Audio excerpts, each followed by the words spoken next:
जब भी विशाल आकार के जीवों की बात होती है तो सभी का ध्यान जमीन से हटकर समुद्र की ओर जाता है, चाहे वो जीव आज का हो या लाखों साल पहले का। आकार के मामले में समुद्री जीव को अभी तक कोई जमीन में रहने वाला जीव टक्कर नहीं दे पाया है। आज भी धरती के सबसे बड़े आकार का जीव नीली व्हेल को माना जाता है, जो आकार में 80 से 100 फीट तक लंबे होते हैं। पर 20 मार्च 1947 को दक्षिणी महासागर में 110 फीट की एक ब्लू व्हेल देखने को मिली, जो कि आकार के मामले में अब तक के पाए गए किसी भी जीवों से काफी विशाल है, क्योंकि आज से पहले इतना विशाल जीव कोई पैदा भी नहीं हुआ था। वहीं लाखों साल पहले पाए जाने वाले शार्क की एक विशाल प्रजाति द मेगालोडॉन भी काफी विशाल आकार के होते थे। साथ ही इसकी दहशत के सामने समुद्र में पाए जाने वाले किसी भी जीवों का नहीं चलता था। पर उस समय ब्लू व्हेल जितना विशाल आकार का जीव समुद्र में नहीं पाए जाते थे, इसलिए दोनों समुद्री जीवों की कभी आपस में लड़ाई नहीं हुई। इसलिए आज के इस वीडियो में हम ये जानने की कोशिश करेंगे, अगर किसी तरह दोनों जीव एक ही समय काल में तथा एक ही क्षेत्र में रहते हैं तो वीडियो में अंत तक बने रहें, ताकि हम ये आपको समझाने की कोशिश कर सके कि कौन सा विशाल शिकारी है असली समुद्र का मालिक। अगर हम ब्लू व्हेल की बात करें तो इसे धरती पर पाए गए अब तक के सबसे बड़ी जीवों की प्रजाति कहा जाता है।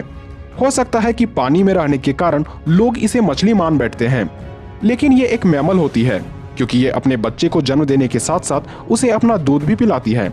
लेकिन ब्लू व्हेल की एक बात जो आपको हैरान करके रख देगी वो ये है कि भले ही आज ब्लू व्हेल काफी विशाल आकार के मैमल है, परंतु आज से 5 करोड़ सालों पहले ये धरती पर 4 पैरों की मदद से चला करते थे। लेकिन उस समय इसका आकार किसी बकरी के आकार के जितना होता था और वैज्ञानिकों ने व्हेल के उस पूर्वज को पैकीसेटस नाम दिया। पैकीसेटस अपने मील में जमीन में पाए जाने वाले छोटे आकार के जानवर से लेकर समुद्र की मछलियां खाया करते थे। लेकिन पैकीसेटस को मछलियां ज्यादा ही लजीज लगता था, इसके साथ ही मछलियां ज्यादा आसानी से मिल जाया करते थे, इसलिए ये समुद्र के आसपास अपना वक्त गुजारने लगे और वक्त के साथ साथ ये पानी में रहने लायक इवॉल्व हो गए।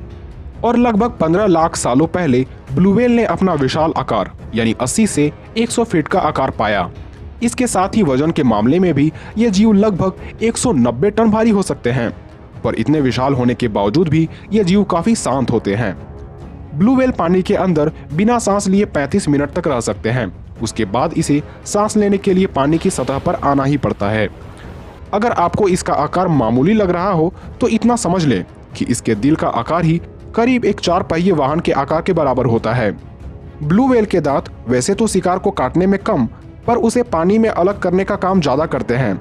इसके 6 से 7 इंच लंबे 250 दांत उतने मजबूत नहीं होते जिसकी सहायता से ये किसी को नुकसान पहुंचा सके, क्योंकि अगर इसके दांत सचमुच में मजबूत होते तो इसकी बाइट फोर्स का मुकाबला धरती पर मौजूद कोई भी जीव नहीं कर पाता, क्योंकि इसकी बाइट फोर्स करीब 41,000 पाउंड फोर्स की पहुंच जाती। इसके अलावे अगर ये किसी को निगल जाए तो ब्लू व्हेल के पेट में मौजूद एसिड उसे तुरंत मार डालता है। भारी शरीर होने के कारण ये पानी में ज्यादा तेजी से नहीं तैर पाते, पर फिर भी एक अनुमान के मुताबिक पानी में इसकी रफ्तार 5 मील प्रति घंटे की हो जाती है और इसे ज्यादा स्पीड की भी जरूरत नहीं होती, क्योंकि ये मछलियों का शिकार करने के लिए अपने विशाल मुंह को पानी में खोल देते हैं, जिसके अंदर टनों की टन मछलियां काफी आसानी से आ जाती है। उसके बाद ये अपने मुंह को बंद कर लेते हैं। वहीं अगर हम मेगालोडॉन की बात करें तो ये समुद्र के भीतर आज से लगभग 50 लाख साल पहले रहा करती थी। इसकी लंबाई तकरीबन 50 फीट और वजन 40 टन के बराबर होता था। ये शिकारी ज्यादातर डॉल्फिन, सी लायन, समुद्री गायों और कछुओं को भी खा जाया करते थे। और ऐसा भी कहा जाता है कि मेगालोडॉन कई प्रकार के व्हेल को भी अपना शिकार बना लिया करते थे, लेकिन ब्लू व्हेल नहीं बल्कि दूसरे व्हेल जैसे हम्पबैक व्हेल आदि का शिकार किया करते थे, जो आकार में 30 से 50 फीट की होती है। और इस बात से अनुमान लगाया जा सकता है कि इतने बड़े आकार के व्हेल को मार पाना कितनी बड़ी बात थी। और इतने बड़े जीव को मार गिराने के लिए इसके नुकीले दांत और 40,000 पाउंड फोर्स की बाइट फोर्स काम आती थी। मेगालोडॉन के दांत 276 की संख्या में 5 रो में बटे होते थे, जो टूटने के बाद आगे आ जाया करते थे एवं ये पुनः दोबारा उग भी सकते थे। मेगालोडॉन पानी के भीतर 35 से 40 मील प्रति घंटे की गति से तैरकर अपने शिकार के टुकड़े कर दिया करते थे, मगर पर्याप्त भोजन और वातावरण के कमी के कारण ये शार्क इस दुनिया से हमेशा के लिए विलुप्त हो गए।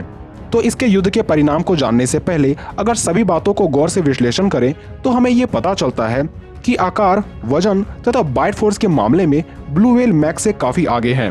वहीं मेगालोडॉन के पास तेज गति, शक्तिशाली दांत और इसकी अटैकिंग नेचर है, जो कि एक नीली व्हेल के लिए काफी खतरा बन सकती है। तो जब कभी इन दोनों के बीच लड़ाई होती तो इसमें एक मेगालोडॉन ही विजेता निकलता, क्योंकि ब्लू व्हेल न तो मैक को बाइट कर सकती और ना ही इसे निगल पाती। पर मैक का बाइट इसके लिए जानलेवा साबित होता। और समुद्रों में ऐसा भी देखा जाता है कि एक ब्लू व्हेल का शिकार समुद्र में रहने वाले ऑर्का कर लेते हैं, जिसे आप पिन कमेंट में दिए हुए लिंक को क्लिक कर देख सकते हैं। वैसे में मैक के लिए ब्लू व्हेल को मारने में कोई असंभव वाली बात नहीं होती। भले इसे थोड़ा वक्त लगता, पर आखिरकार ये ब्लू व्हेल को मार डालती। खैर, इस पर आपकी क्या राय है, हमें कमेंट में जरूर लिखें।